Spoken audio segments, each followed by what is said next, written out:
تو یہ بولا جاتا ہے نا نحن اقرب الیہ من حبل الورید، خدا کہتا ہے میں شہرک کی رگ سے زیادہ قریب ہوں، مطلب میں ادھر ادھر نہیں، میں تیرے وجود کے اندر ہوں۔ اگر خود کو پہچان لے واللہ اللہ بھی سمجھ میں آ جائے گا، اہل بیت بھی سمجھ میں آ جائیں گے۔ تو سب سے بڑی مسٹیک جو انسان کرتا ہے، یا آج کا جوان کر رہا ہے یا آج کی بچی کر رہی ہے، وہ یہ ہے کہ خود کو پہچان نہیں رہی۔ کہ میں نے کہا ویسٹرن مائنڈ سیٹ اور مسلم مائنڈ سیٹ میں ایک فرق ہونا چاہیے۔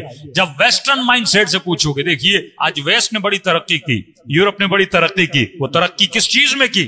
اس نے ہر اس چیز میں ترقی کی جو چیز انسان کے بدن کے لیے تھی۔ آج کسی بھی انگریز کو بٹھاؤ، اسے کہو کہ انسان کی ڈیفینیشن کیا ہے، انسان کیا ہے، وہ کہتا ہے انسان جسٹ باڈی ہے۔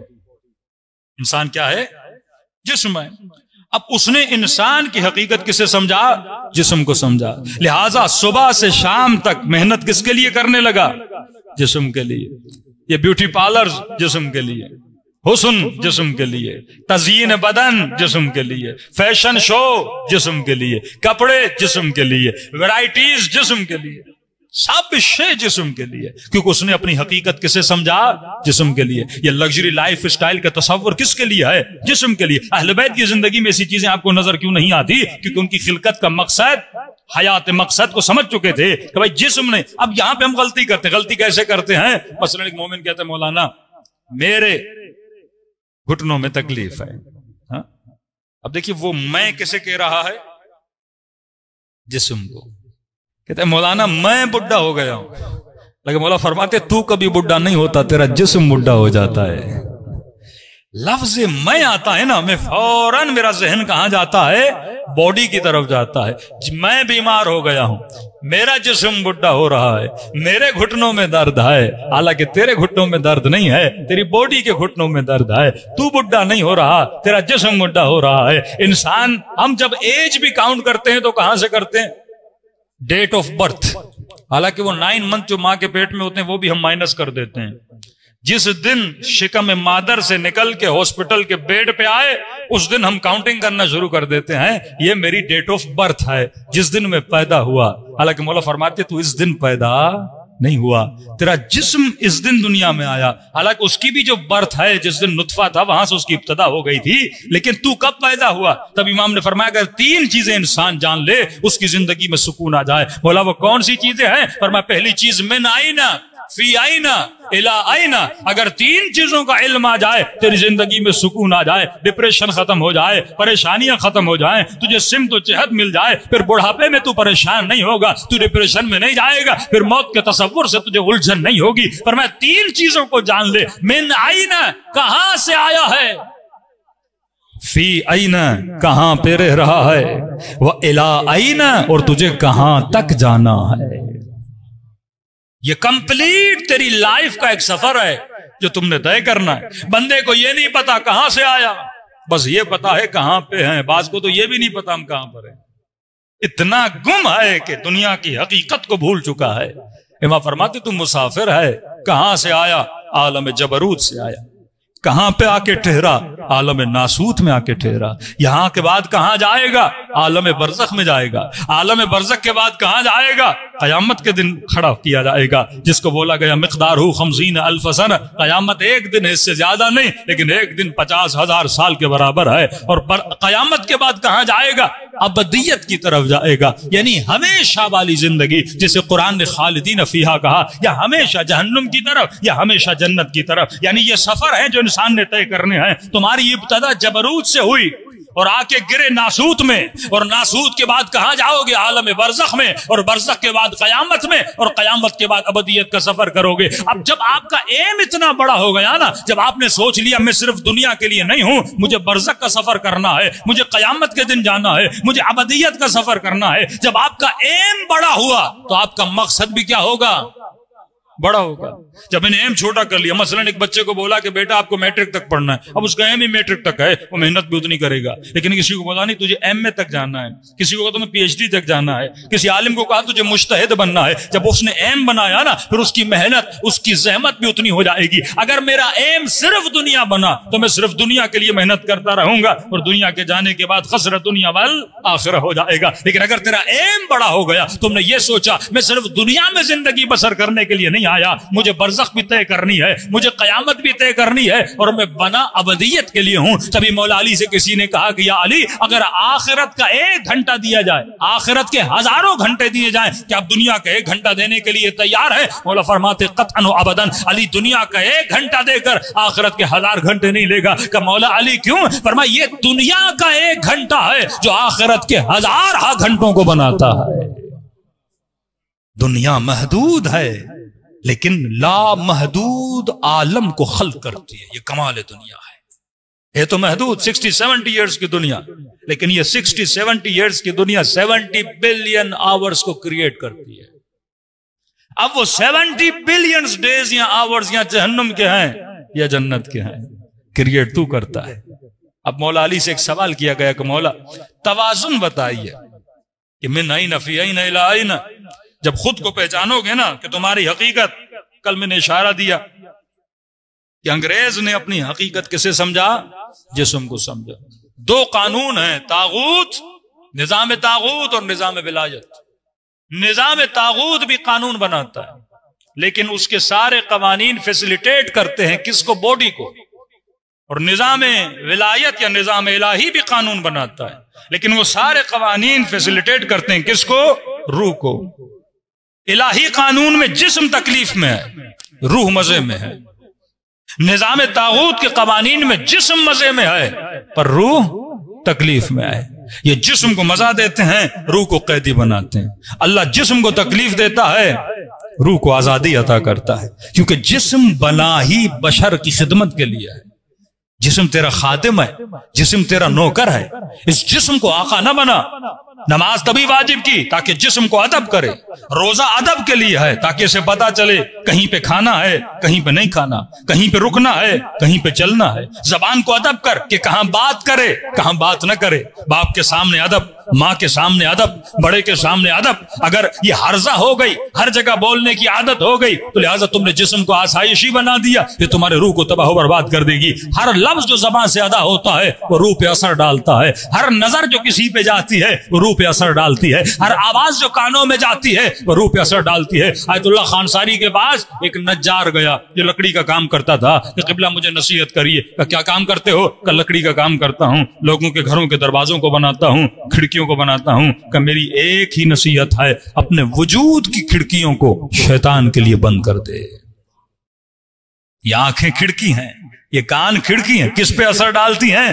روح پہ اثر ڈالتی ہیں۔ کل میں نے تھوڑی آپ کو اشارے دیے، میں نے 4 سال پہلے یہ باتیں کی تھیں اور کچھ لوگ کہہ رہے تھے مولانا پاکستانی معاشرہ ایسا نہیں ہے، یہاں پہ یہ بیماریاں نہیں ہیں، آپ اس کا ذکر یہاں پہ کیوں کر رہے ہیں؟ یہ تو ویسٹرن معاشرے کی باتیں ہیں۔ میں نے کہا آئے گی، دنیا ایک ولیج بن چکی ہے۔ آپ کو پتا ہوگا FATF کا نام سب نے سنا ہے۔ پاکستان کبھی گرے میں جا رہا تھا، کبھی بلیک میں جا رہا تھا، کہ رنگ انہوں نے بنائے ہوئے تھے۔ ایران کو تو انہوں نے بالکل اس میں ڈال دیا۔ یہ ہے کیا کہ اس ملک کو گرے لسٹ میں ڈال دو؟ میں نے کہا آج تک یہ ہمارے امام بارگاہوں کی ذمہ داری ہے، یہ ہمارے تنظیموں کی ذمہ داری ہے کہ بھائی قوم کو بتاؤ تو صحیح۔ کہ بولا جاتا ہے انہوں نے 27 شرائط رکھی اور پاکستان نے تو ایکسٹرا آرڈنری شرائط کو پورا کر دیا۔ وہ شرائط تھی کون سی؟ کسی کو نہیں پتا۔ ہمیں بس اخبار میں سنایا جاتا ہے 27 شرطیں پوری کر دی، 28 شرطیں پوری کر دی۔ میں نے کئی مومنین کو کہا پرنٹ کرواؤ، اردو میں جوانوں کو بتاؤ کہ تمہارے حکمرانوں کے سامنے کون سی شرطیں رکھی گئی۔ یہ شرطیں ایران کے لیے بھی انہوں نے رکھی، جن شرائط میں یہ شرط بھی ہے کہ مرد کو مرد سے شادی کرنے دی جائے، عورت کو عورت سے شادی کرنے دی جائے۔ آج آپ کو سننے میں آ رہا ہے قانون پاس ہو گیا، انہوں نے بھی کہا کر دیں گے، ہماری قوم میں تو یہ عادت ہی نہیں ہے، چھپے چھپے کاغذی کاروائی میں پاس ہو جائے گا، اور شرائط پیش کر دی، بھائی ہم نے قومی اسمبلی مثلاً بل کو پاس کر دیا، سود کی اجازت دی جائے گی۔ یعنی وہ سارے قوانین، شہادت کا جذبہ ختم کر دیا جائے گا۔ تمہارے کسی بھی سلیبس میں یہ قصہ نہیں ہونا چاہیے جیسے پاکستان کا شہید بھٹی تھا یا مختلف شہداء بچپن میں ہمیں پڑھائے جاتے تھے، انہوں نے ملک کے لیے جان کو قربان کیا، کہ کسی بھی شہید کا قصہ تمہاری کتابوں میں نہیں ہونا چاہیے۔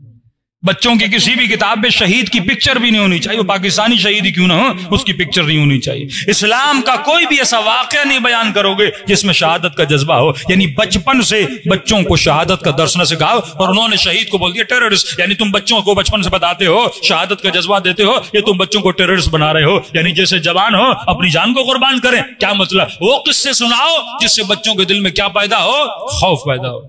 या आप ऑक्सफोर्ड और इसका जो सिलेबस उठाएंगे उसमें अलग ऐलान लिखा है, लोगों को समझ नहीं आता, लेकिन साइकोलॉजिकली आपके बच्चों को डरपोक बनाया जाता है। मसलन एक बुक हम देख रहे थे, ऑक्सफोर्ड की बुक थी, बच्चे को बताया जा रहा था, बस इंग्लिश में लिखा हुआ था, जो रीच है वो ऊपर से नीचे गिर रहा है, हाँ फॉल डाउन कर रहा है, ऊपर से नीचे आ रहा है।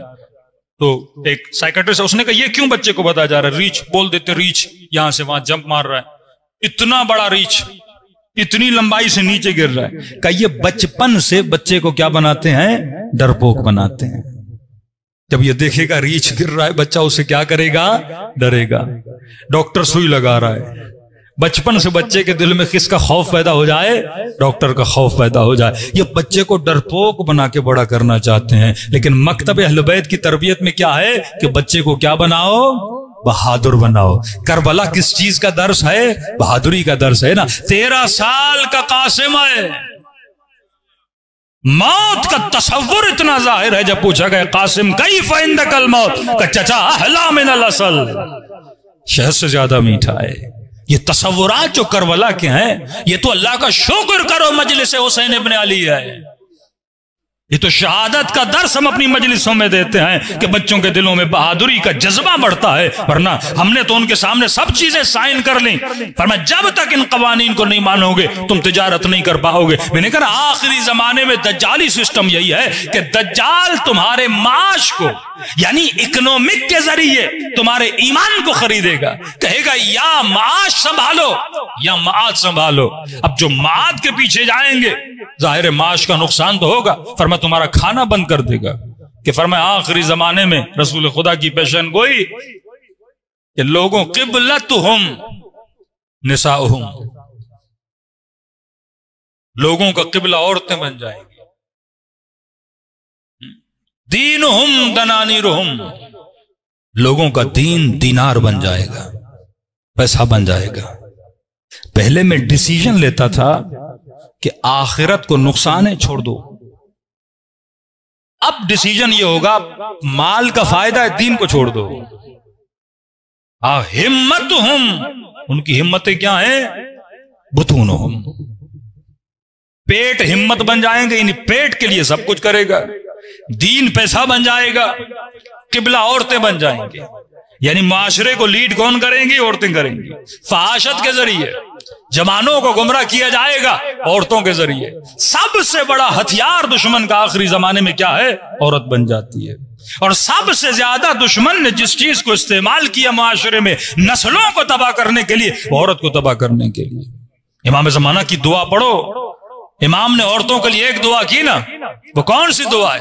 वालन निसाए बिल हया वल इफ़्फ़ा, ऐ खुदा औरतों को इफ़्फ़त अता कर, हया अता कर। कोई और दुआ मौलाना औरतों के लिए क्यों नहीं की? क्योंकि आखिरी जमाने में इफ़्फ़तों पे हमला किया जाएगा, हया पे हमला किया जाएगा। जब पता ना हो जवानों की गैरत खत्म हो जाएगी, इतना हराम खिलाया जाएगा, शोहर को बीवी की बदहिजाबी पे गैरत नहीं आएगी, भाई को अपनी बहन की बदहिजाबी पे गैरत नहीं आएगी। ऐसे चलेगा, इसके लिए मसला नहीं। और हुसैन की मजलिस में आएगा, सैयदा ज़ैनब के मसाइब पे रोएगा, बीबी ज़ैनब भी कहेंगी ना तू मेरी चादर पे रो रहा है, तेरे इख्तियार में था तूने बहन को चादर नहीं पहनाई, तेरे इख्तियार में था तूने बीवी के सर पे दुपट्टा नहीं रखा। किस कदर अहले बैत की सख्त रिवायात है। फरमा जिसमें गैरत नहीं वो हमारा शिया नहीं, जिस औरत में हया नहीं उसके अंदर ईमान नहीं। ये हया और गैरत क्यों खत्म होती है? क्योंकि आखिरी जमाने में किबला क्या बन जाएगा? दीन क्या बन जाएगा? दीनार बन जाएगा। और कौन करेगा? ये दज्जाल। इस कदर तुम्हारे सिस्टम को जकड़ लेगा, तुम उस सिस्टम से बाहर नहीं निकल पाओगे। वो शराइत रखेगा, अगर शर्त नहीं मानोगे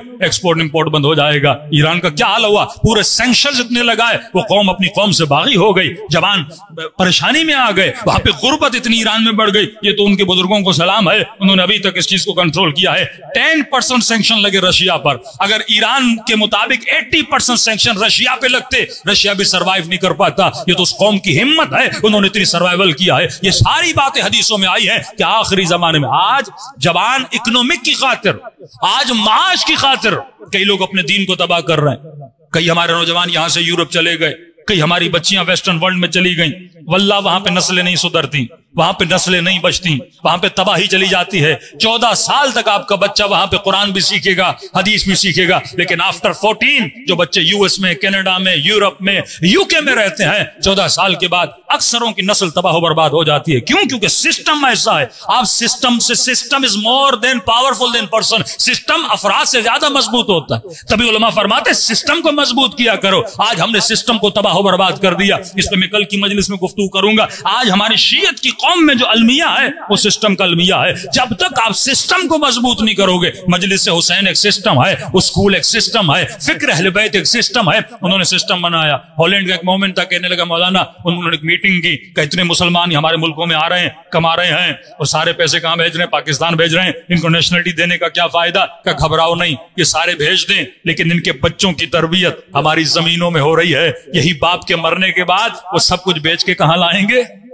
इन मुल्कों में वापस ला देंगे, क्योंकि जो बच्चा वहां बड़ा होता है वो कभी पाकिस्तान में सरवाइव नहीं कर पाएगा। इस कदर उसे लग्जरीनेस की आदत हो जाती है, इस कदर उसे आसाइश की आदत हो जाती है, वहां का हेल्थ सिस्टम, वहां का अमन अमान की आदत हो जाती है। तो सिर्फ मैंने अमन अमान को नहीं ढूंढना, मैंने अपने ईमान को बचाना है, मैंने हया को बचाना है। जो आंख सुबह से शाम तक बेहयाई देखे वहां कैसे बच सकती है? उस वजूद में हया कैसे आ सकता है? जो बच्ची सुबह से शाम तक उरियानी को देखेगी उसके वजूद में तस्वुर हया कैसे बनेगा? जो सुबह से शाम तक जानी और शराबियों के साथ रहे, जिसके हमसाये में शराबी हो, जिसके हमसाये में जानी हो, जिसके सैटरडे और संडे नाइट में सिर्फ क्लब और शराब हो, बंदा जो देखेगा उसके वजूद में ईमान कतन नहीं बच सकता। अहले बैत फरमाते हैं दाना सिर्फ मुहिम नहीं है, अगर कीमती तरीन आपको दाना दिया जाए, वो सेब का दाना हो, वो आम का दाना हो, वो किसी भी बेहतरीन फ्रूट का दाना हो। अब आम की गुठली, आम वहां बनती है जहां आम वाली जमीन हो। अगर इस गुठली को उठा के कनाडा की जमीन में डालोगे आम नहीं बनेगा, क्योंकि उस जमीन के लिए वैसी गर्मी भी हो, वैसी तवानाई भी हो, वैसा एनवायरमेंट भी हो। तो हम सब के वजूद में इलाही दाना तो मौजूद है, विलायत का दाना तो मौजूद है, शीयत का दाना तो मौजूद है, अली इब्न अबी तालिब की मोहब्बत के दाने तो मौजूद है, लेकिन ये दाने हर जमीन में ईमान के दरख्त में बदलते नहीं है। ये दाना हर जमीन में सलमान नहीं बनता, ये दाना हर जमीन में मालिक अश्तर नहीं बनता, ये दाना हर जमीन में फिजा नहीं बनता। ये दाना वहां फिजा बनता है जहां अली के घर जैसा माहौल हो, जहां अली वाली तरबियत हो, जहां अली वाला माहौल हो, तब ये दाने जाके ईमान के दरख्त बनते हैं। तो वल्लाह तरबियत इतनी आसान नहीं है कि मैं हर जगह जाऊं और वहां पे ये सोचूं मोमिन बन जाऊंगा। तो दुश्मन ने एक ऐसा सिस्टम बनाया जिस सिस्टम के जरिए तुम्हारी नस्लों को तबाह किया जाए, तुम्हारे ईमान को तबाह किया जाए। बेहतरीन ब्रेन आपके मुल्कों से उठाते हैं, उनको नौकर बना के निचोड़ के अपने मुल्कों को तरक्की देते हैं, और ये दुनिया तो कमा लेता है। इसने 20-25 करोड़ का घर तो बना लिया, गाड़ी तो बना ली, लेकिन इसने अपनी नस्लों को तबाह कर दिया। तभी अहले बैत ने फरमाया मन अहयाहा फकअन्नमा हिय अन्नास जमीआ। कुरान और अहले बैत के बाद सबसे बड़ी अमानत जो खुदा ने तुझे दी है वो तुम्हारे औलाद की अमानत है। औलाद की अमानत में कभी खयानत न करना, इनकी तरबियत में कभी गफलत न करना, क्योंकि अगर नस्ल बनाओगे मरने के बाद फायदा तुझे मिलेगा, लेकिन अगर नस्ल बिगाड़ोगे मरने के बाद नुकसान तुझे मिलेगा। तभी फरमाया वो चंद जगह जहां पे हिजरत करना वाजिब हो जाता है, वो जगह वो है जहां पे तुझे 80% भी यकीन हो जाए कि मेरी नस्लें वहां तबाह हो जाएंगी। उस मुल्क में, उस माहौल में रहना तेरे ऊपर हराम है। सलवात पढ़े मोहम्मद वाले मोहम्मद।